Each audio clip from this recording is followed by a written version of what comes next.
What's up, everybody? Tyson Roush. Let's talk Jets on a Monday where you wake up and you are frustrated, you are annoyed, and then you realize that, you know what, the Jets got to win 3 out of 4 to make the playoffs, and Sunday's game is enormous. So I kind of appreciate where Saleh's coming from, where he's like, you know what, we'll see him again in terms of the Bills. I think his team may be feeling a little down, and you got to rally everybody now. Like, you don't have time to feel bad for yourself. This is probably one of the biggest games the Jets are going to play at home in a long time, where must win, gotta win.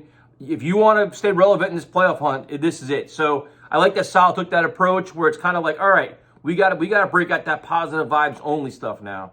But one of the bigger stories for me is just the emergence of Mike White. Now, this topic seems to be one that divides the fan base, where you have the Zach Wilson fanboys, the Mike White haters, or the fan that wants to see like Patrick Mahomes run this team, today.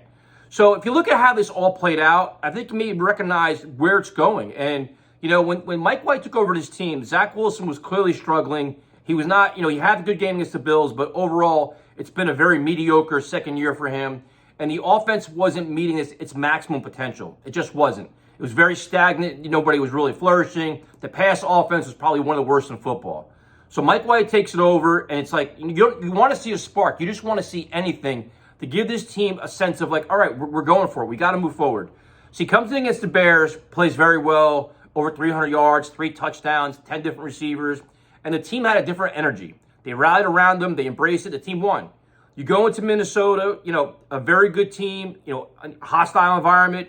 Mike White, for the most part, plays pretty well. Red zone issues, obviously, which we all talked about. They had a chance to come back and tie the game. They come up short. But you still saw a lot of really good things, taking big hits, making throws, big throws on 3rd down, big throws on 4th down, and you're seeing it. And I think at some point some forget to realize or don't realize that this kid only got, 5 starts, 6 starts? It's like we have these expectations. Well, Zach played 20 games. Mike White played 6. He hasn't even had he didn't have a preseason as a number 1 starter. He wasn't getting first string reps. He only became a second string quarterback, a few weeks ago? So you're throwing a lot at him now in a win-now situation, and you're scrutinizing him like he has been playing in the league for 10 years. So meanwhile, while you're doing that, you're ignoring all the good things he's doing. And to me, he's showing you a lot of good things where this offense is being run at a much different capacity than it was under the previous quarterback. That's just a fact.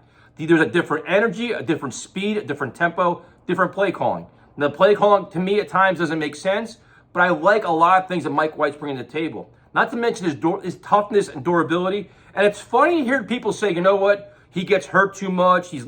First of all, you're talking about, if you want to compare apples to apples, how many games has Zach Wilson already missed?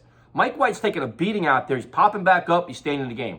So in terms of this year, I know last year he got hurt in the Colt game, but it's like he's doing a lot of really good things. And I don't understand, is it like, at what point do you not want to root for the underdog? Like, how do you not love this story? This kid is giving literally his heart and soul to this team. He's playing for his NFL career. He's playing for his NFL life. He's playing for his teammates. He wants to win bad, man. He wants to get his team to the playoffs. And he's doing everything he can. He's making some huge throws. Like when he came back in the game yesterday, when he went to the locker room, I was like, this is amazing. And he's still you're a Michael Carter fumble away from coming back and probably tying the game. Everybody would say, oh, well, the Jets weren't scoring points. Does anybody realize that if that's C.J. Mosley, 4th and 1 penalty, the Buffalo Bills and their high-flying offense and their MVP quarterback was on the verge of having 0 points in the first half. That's the kind of game it was yesterday. So now it's like, well, the Jets only scored 12 points. You have the Flacco fumble and the Michael Carter fumble. And that's what changed the game. And Mike White comes back in all battered and bruised and getting his ass beat and comes back and he's driving again. Like the kid doesn't quit. He didn't quit in Minnesota. And it's like, this is only with a limited amount of starts. So now everybody's like, well, he can't do this, he can't do this, he can't do this. We don't know what he really can do or can't do, but we know he's making a lot of progress, and this team is bought into him. The team rallied around him. You have a guy like Dwayne Brown, a veteran, respected veteran, walk up to this kid and say, you know what, I appreciate you, man. These guys are like, this kid, it's like, right now, he gives you your best chance to win. And in my opinion, he deserves a right to come back next year and compete for a quarterback spot. He does. And I'd give him a contract saying, you don't have to give him a franchise.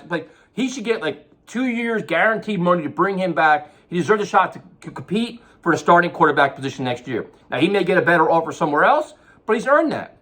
he's also earned the right to play the rest of this year, which I think we all know should happen. I mean, there is no way. I mean, the way this offense is playing now, as opposed to the past, is night and day. But it's just, I don't understand why everybody is just, not everybody, a lot of people are so down on this kid when he's got a limited amount of starts. He's improving. And the other thing, too, is he's also he's learning the offense on a fly and learning his teammates on a fly behind a revolving offensive line, too, where guys are going down, guys are getting hurt. He's trying to learn chemistry. He's trying to learn all these things in the middle of a playoff hunt. So, to me, you can call me an excuse maker. You can call me this, that, everything else. The only thing I know is, as a person that's watched the Jets a long fucking time, Mike White right now is inspiring the shit out of me, where it's like he's a guy it's very easy to root for. This team is a team on the rise, and he gives them the best chance to win.